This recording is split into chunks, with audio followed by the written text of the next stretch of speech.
Willkommen in einem Aufregens video, or welcome to another exciting video, in this case episode 15 of my figure gaming video series. This video provides instructions for the creation of desert playing areas using cork-based modular terrain tile systems, although really you could also use this same methodology for MDF sheets or any other kind of playing area surface.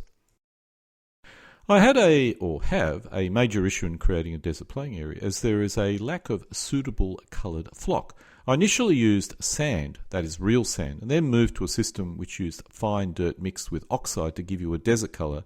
This system worked, but the resulting terrain tiles are similar to sandpaper, which can easily damage a table or furniture. I wanted to use a flock which was not so abrasive and have identified a low-cost solution: sawdust or cork dust, which is painted with a watered-down paint to obtain the correct colour. My first step was to identify the colour. My desert terrain is used for both North Africa in World War II and the Israeli-Arab Wars during the Cold War period. Starting with the desert in North Africa, I first used a Google map image. I'm uncertain why there are two tones of desert in this photo, but it made me realise there is no perfect solution, as the colour could depend on the time of day as well as location. The desert, as you'd expect it, is a sand colour, but this seems to contain a reddish tint.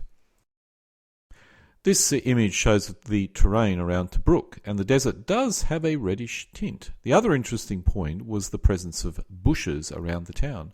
The Dulux raw umber seemed to be a close match in this case. I've included some other desert choices, that is, paint colours.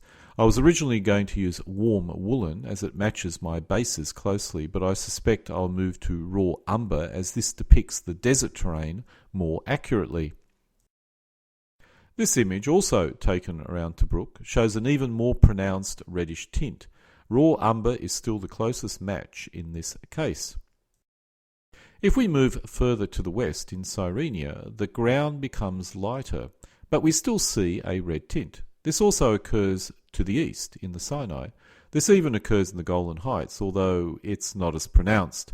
The closest colour which matches the desert, as far as I'm concerned, seems to be the Dulux raw umber house paint.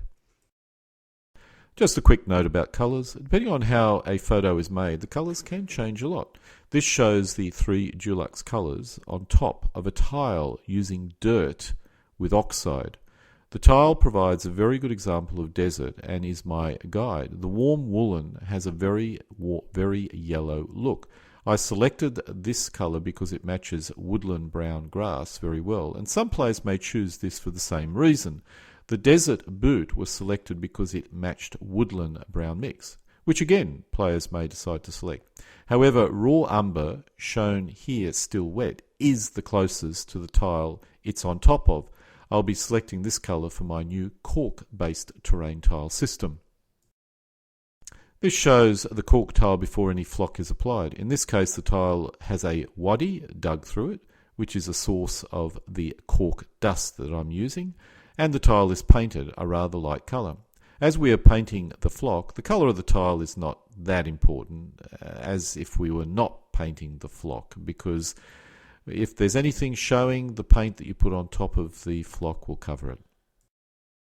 When I gouge out my rivers from my cork tiles, I always end up with a large amount of cork dust. I decided to store it and have determined that this is an ideal flock to use.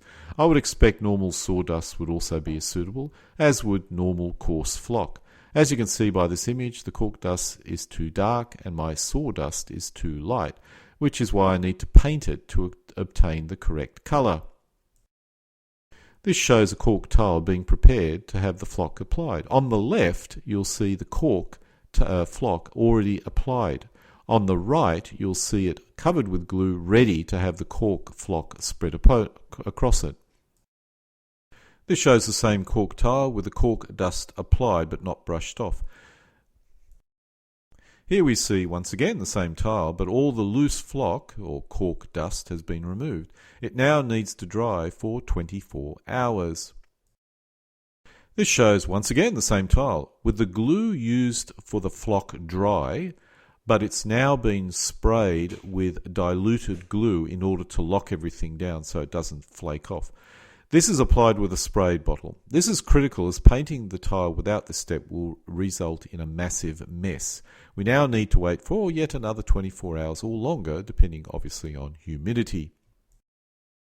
This now shows, once again, the same tile, now fully dry and ready for painting.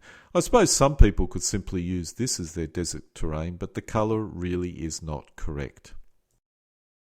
This now shows the tile painted. In this case, I've used Dulux Raw Umber. I've been experimenting, but I'm now using a 50% solution of water and house paint.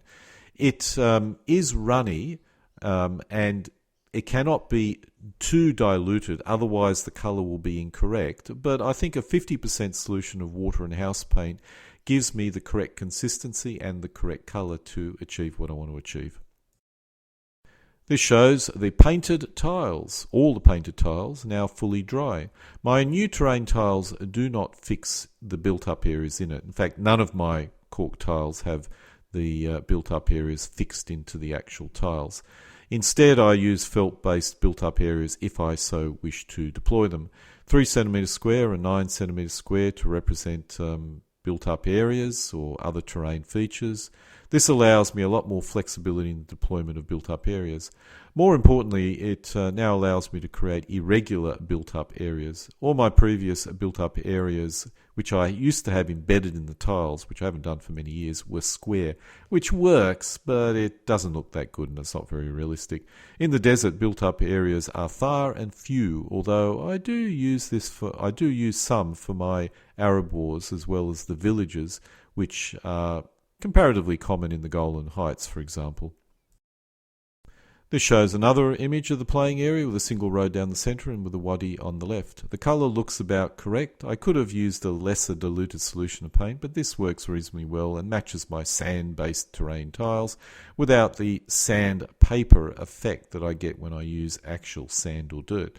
The creation of hills and built-up areas have been covered in other videos, but for this terrain I've created a number of 3 cm and 9 cm one-level hills and a few other terrain pieces. There's not really much terrain besides hills when you talk about the desert.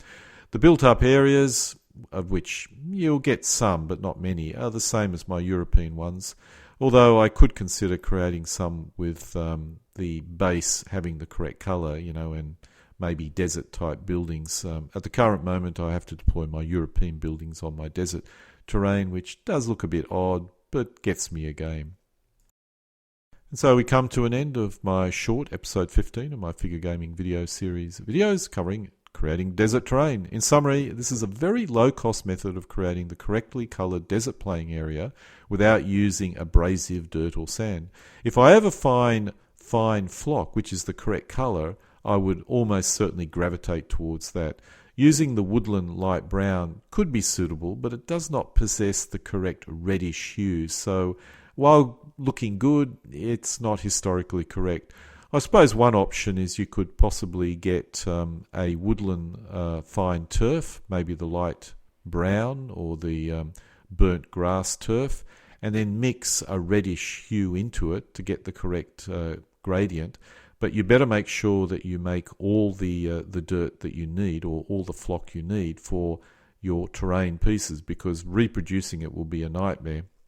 Denken Sie daran, immer viel Heilmitteln zu kämpfen.